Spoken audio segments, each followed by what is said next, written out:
जय माँ काली, जय माँ तारा, जय भैरव बाबा। हाँ जी, कैसे हैं आप? काफ़ी दिन बाद, यूँ कहूँ काफ़ी महीनों बाद late night channelled message record कर रही हूँ। यूजुअली बहुत स्ट्रॉन्ग डाउनलोड्स रात के समय आते हैं, पर मैं जब रात को रिकॉर्ड कर रही होती हूँ तो बैकग्राउंड नॉइज़ होता है, कहीं ना कहीं डिस्टर्ब होते हैं आप लोग, तो मैं अवॉइड करती। पर आज के मैसेज इतना ही ज़्यादा स्ट्रॉन्ग था, मैं अवॉइड नहीं कर पाई। ओके, तो I would request background noise को इग्नोर कीजिएगा, मेरे ही आवाज़ों पे ध्यान दीजिएगा। माँ की तरफ से जो इतनी स्ट्रॉन्ग मैसेज आ रही है उसे स्वीकारने की कोशिश कीजिएगा, यदि ये आपसे रेजोनेट किया तो। कलेक्टिव मैसेज है, चैनल्ड मैसेज है। अगर ये आपसे रेजोनेट करती हैं तो यकीन मानिए ये संदेश कोई कोइंसिडेंस, कोई इत्तेफाक, कोई संजोग नहीं है। ये माँ की तरफ से आप तक भेजा गया दिव्य संदेश है। तो सबसे पहले एक बात ये जान लें कि आप एक ऐसी परिस्थिति में हो जहाँ पर आपको मदद मांगने की ज़रूरत है, पर आप मदद मांग नहीं रहे हो। माँ कह रही हैं कि आपको मदद मांगने की ज़रूरत है, पर आप मदद मांग नहीं रहे हो। कहीं ना कहीं अपने अंतर्मन में ये विश्वास है, पूर्णतः ये मान रहे हो कि मेरी भक्ति सच्ची है, मेरी विश्वास अटूट है, तो देवी मेरी पुकार सुनेगी और मेरे साथ देगी। मुझे किसी की मदद की ज़रूरत नहीं है। अगर मेरी भक्ति सच्चा है, अगर मेरा इंटेंशन सही है, अगर मेरा इच्छा सही है, अगर मेरे कर्म सही हैं, तो ईश्वर साक्षात मुझे मदद करेंगे और मेरे जो बनते काम को बनाएंगे, बिगड़ते काम को संवारेंगे और सब कुछ बेहतर कर देंगे। पर माँ तो कुछ और ही कह रही हैं। अगर आप सच में ये सोच रहे हो तो ध्यान से इस संदेश को सुनिएगा। क्या पता ये संदेश के माध्यम से माँ आपको वो गाइडेंस देना चाहती हैं जो साक्षात सामने आकर वो आपको देना चाहे। चलिए शुरू करते हैं माँ के संदेश को। फिर से एक बार माँ का नाम लेते हुए, जय माँ काली, जय माँ तारा, जय भैरव बाबा, हर हर महादेव, हर हर शंकरा। अब मैं जो संदेश आ रही है उसे माँ के ही शब्दों में, माँ की ही बोली में बोलने की कोशिश करूँगी। ध्यान से सुनिएगा। माँ कह रही हैं कि आप कहीं ना कहीं ये समझ रहे हो कि यदि आप किसी से मदद की मांग करते हो, किसी को ये कहते हो कि आप अकेला संभाल नहीं पा रहे हो, यदि आप किसी की हेल्प चाहते हो और आपने किसी के सामने ये कहा कि मुझे आपकी मदद की ज़रूरत है, आपकी सहायता की ज़रूरत है, आपकी हेल्प की ज़रूरत है, तो लोग आपको वीक समझेंगे, लोग आपको आपको कमज़ोर समझेंगे। ये आप सोच रहे हो बच्चे, पर दुनिया में असली ताकत तो वो है जिसे ये समय पर पता हो कि अब मैं अकेले नहीं, आसपास के लोगों की सहायता के चलते सही दिशा में आगे बढ़ पाऊँ। अक्सर बचपन से यही सिखाया जाता है कि आप अगर यदि किसी से सहायता की उम्मीद रखते हैं, किसी से हेल्प मांगते हैं, तो आप वीक हो, आप कमज़ोर हो। हमें बचपन से यही सिखाया जाता है कि अकेले खड़े रहें, हमेशा खुद अपने मेहनत पर जीतना सीखें, कभी किसी के सामने ना झुकें, ये सिखाया जाता है।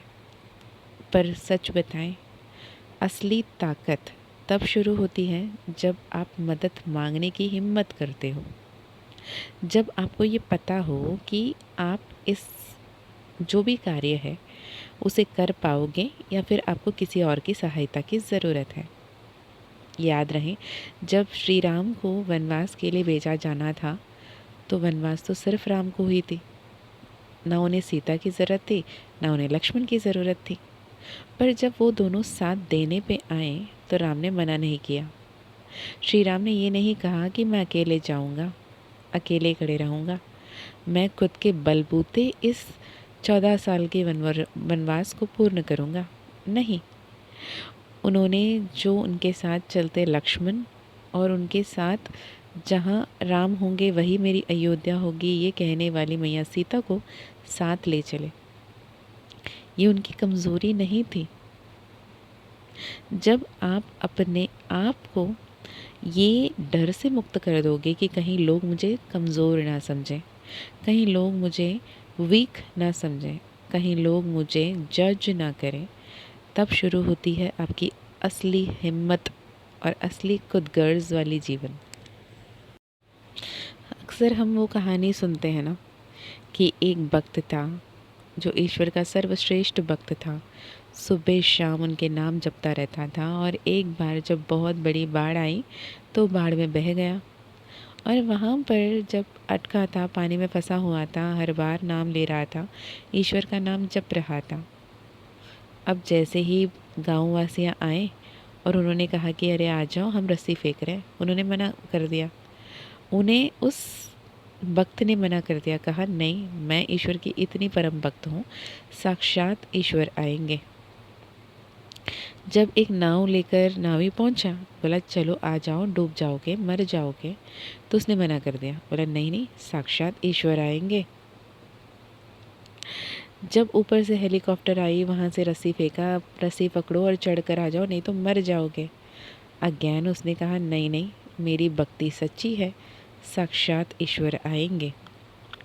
जब ईश्वर आएंगे रट लगाते लगाते पानी सर के ऊपर गई और वो स्वर्ग लोक पा गया।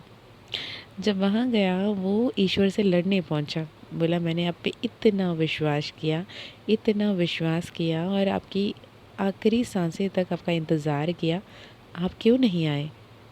तब ईश्वर ने उसे जवाब दिया कि तुम्हारी भक्ति जितनी सच्ची थी, उतने ही अगर तुम्हारी बुद्धि सही होती तो बेहतर होता। तूने सिर्फ मुझे मूर्ति में दिखाए गए आकार में पाशांकुश के साथ अगर मैं आऊँ तो तुम्हें ईश्वर की प्राप्ति होगी, ये तुम्हारी मान्यता था, तो इसमें मेरी कोई गलती नहीं है। जो गाँव वासियों के स्वरूप आए वो भी मैं, जो नावी बनकर नाव में आए वो भी मैं, जो तुम्हारे लिए रस्सी फेंके, जो विमान में आए वो भी मैं। अगर उनके रूप में तूने मुझे नहीं देखा तो मेरी कौन सी गलती है? कहने का तात्पर्य है कि आप उसे ब्रह्मांड कहो, उसे सृष्टि कहो, उसे यूनिवर्स कहो, उसे परमपिता परमेश्वर कहो, उसे नमो नारायण कहो, जिस भी रूप से आप ईश्वर को पुकार रहे हो, वो हर किसी मनुष्य के रूप में आपके जीवन को हर दिन संवार जाते हैं। कोई आपको कुछ ले जाता है, कोई आपको कुछ दे जाता है, कहीं ना कहीं आपके जीवन में उनकी उपस्थिति अनुपस्थिति को महसूस करवा रहे हैं। जब आप लोगों में उनके मतलब की बातों को छोड़ ईश्वर के अंश को ढूंढने लगोगे, आपके जीवन बहुत सरल हो जाएगा। हर कदम पर, हर समय पर, हर जगह पर आपके लिए ईश्वर के तरफ से हेल्प मौजूद है, आपके लिए मदद मौजूद है। आपके अंग संग लोग जो हैं उनके द्वारा एंजल, स्वर्गदूत, आपके गार्जियन एंजल्स, आपके गॉड गॉडेसेस, इष्ट देव, कुल देव, आपके खुद के एंसेस्टर्स, द डिवाइन सोर्स आपको मदद करना चाहती हैं। क्योंकि आखिर में देवता और असुर ने भी उस परम शक्ति का शरण लिया था। जब आलाहल की विष उन्हें दौड़ा रही थी, उन्होंने परमपिता परमेश्वर की शरणागति में आए थे। श्री राम ने भी सुग्रीव और हनुमान की मदद मांगी। जब श्री कृष्ण ने धर्म की स्थापना करने के लिए हर किसी की मदद मांगी, वो अर्जुन हो, वो हनुमान हो, वो इंद्र हो, वो कर्ण हो, वो द्रौपदी हो, हर किसी का इस्तेमाल किया गया ताकि धर्म का निर्माण किया जाए। कंस की वध करने से लेकर राधा को पाने तक में हर किसी की सहायता की हर किसी को ज़रूरत पड़ती है। इसका ये मतलब थोड़ी है कि अगर आप किसी से मदद मांग लोगे तो आप कमज़ोर हो जाओगे। यकीन माने, माँ काली की कृपा से आपके आसपास ऐसे लोग हैं जो आपको सही दिशा और सही समय पर सही दिशा दिखाने के लिए आपके साथ खड़े हैं। पर आपको उन्हें समझना होगा, आपको उन्हें पहचानना होगा और उनसे वाद संवाद करना होगा। आप अक्सर वाद विवाद में लगे रहते हो। यहाँ पर वाद विवाद से ज़्यादा वाद संवाद में आओगे तो जीवन सरल होता हुआ दिखेगा। जब आप निस्वार्थ भाव से माँ महामाया, माँ आदि पराशक्ति, माँ महाकाली पर भरोसा करेंगे, अटूट विश्वास करेंगे, तभी आप अपने अंतर मन की जो कमज़ोरी है उसे छोड़ पाओगे, उसे त्याग पाओगे। क्योंकि एट द एंड जो ईश्वर, असुर, देव, देवादि देव हर कोई माँ की ही शरणागति में आते हैं ना। राम सेतु को पार करने से पहले श्री राम ने शिव जी की उपासना की, साधना की, पूजा की रामेश्वरम में। श्री हरि नारायण ने सुदर्शन चक्र पाने के लिए तपस्या की, साधना की शिव जी की। 1008 नाम सहस्रनामावली के साथ 1008 कमल के पुष्प अर्पित कर कर, नील कमल के पुष्प अर्पित कर कर माँ कमलात्मिका ने माँ ललिता त्रिपुर सुंदरी को पाने के लिए उन्होंने उनकी पूजा की। तो हर किसी ने अपने से जो उच्च शक्ति है उनसे कृपा पाने के लिए, उनकी सहायता पाने के लिए, उनसे मदद लेने के लिए कभी नहीं हिचकिचाया। तो आप और हम तो फिर मनुष्य है ना। You don't have to think twice कि करें कि ना करें। इस दुनिया में भले ही हम आए अकेले हैं, हम जाएंगे अकेले, पर कुछ भी अकेला नहीं है।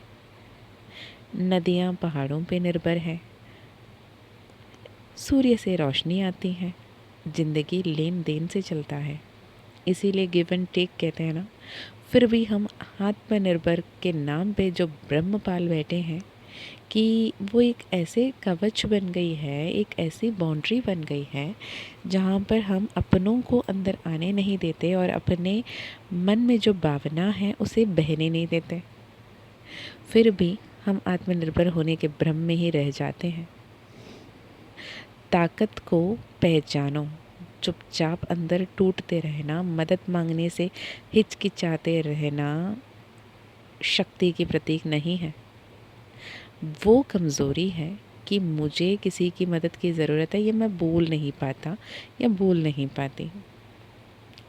एक बार मेरे कहने पे सिर्फ एक बार पूर्ण रूप से, जैसे एक नवजात शिशु अपने मम्मा के सामने बैठ जाता है ना, कि वो मुस्कुराता है, वो रोता है, वो किलकिलाता है, फिर रोता है, फिर सोता है, फिर उठता है।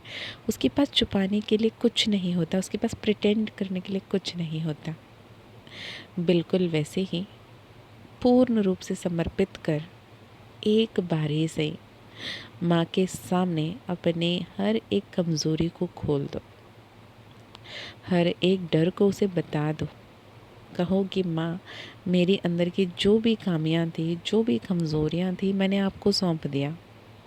अब मुझे जो शक्ति की ज़रूरत है, मुझे जो सहायता की ज़रूरत है, मुझे जो सफलता पाने की मार्ग में संरक्षण की ज़रूरत है, वो साक्षात आप करें। और फिर देखें चमत्कार कि जब आप खुद अपने मुख से बोलोगे कि मैं स्वीकार करने के लिए, मैं स्वीकार करने के लिए बिल्कुल तैयार हूँ, उस ईश्वरीय कृपा को, उस ईश्वरीय आशीर्वाद को, ईश्वरीय संरक्षण को, इस ईश्वरीय मार्गदर्शन को मैं पूर्ण रूप से समर्पित हूँ, मैं पूर्ण रूप से स्वीकार करने के लिए बिल्कुल तैयार हूँ। जब ये कह दोगे ना आप, यकीन मानना, इस वीडियो को सेव रखना और दोबारा आके इसी पे लिखना, मीशू दी आपने बिल्कुल सच कहा कि माँ तो हमारे साथ खड़ी है, माँ हमें अपनी उपस्थिति महसूस करवा रही है। आप ये खुद ब खुद मुझे कहोगे और मैं सुनूंगी। मैं मिलती हूँ नेक्स्ट वीडियो में, तब तक अपना ध्यान रखिएगा, खुश रहिएगा, अच्छे अच्छे कर्म करिएगा। मुझे महसूस होता है, मुझे उम्मीद है ये वीडियो आपको सही मार्गदर्शन दिया हो। अगर दिया है, यदि ये वीडियो आपके लिए इंसाइटफुल रहा, हेल्पफुल रहा, तो मुझे कमेंट में ज़रूर बताइएगा और बोलिएगा I am open and receptive to the help, I am open and receptive to the magics and miracles, I am open and receptive to the blessings from the divine source. मैं मिलती हूँ आपको next video में, तब तक अपना ध्यान रखिए, अपनों का ध्यान रखिए, आगे बढ़ते चलिए। ईश्वर की कृपा आप पर हमेशा हमेशा हमेशा बने रहे। और मैं एक मैसेज की दूरी पर हूँ, अगर आप चाहो तो डिस्क्रिप्शन से कनेक्ट कर सकते हो पर्सनल सेशन के लिए। जय माँ काली, जय माँ तारा, जय भैरव बाबा, हर हर महादेव, हर हर शंकरा।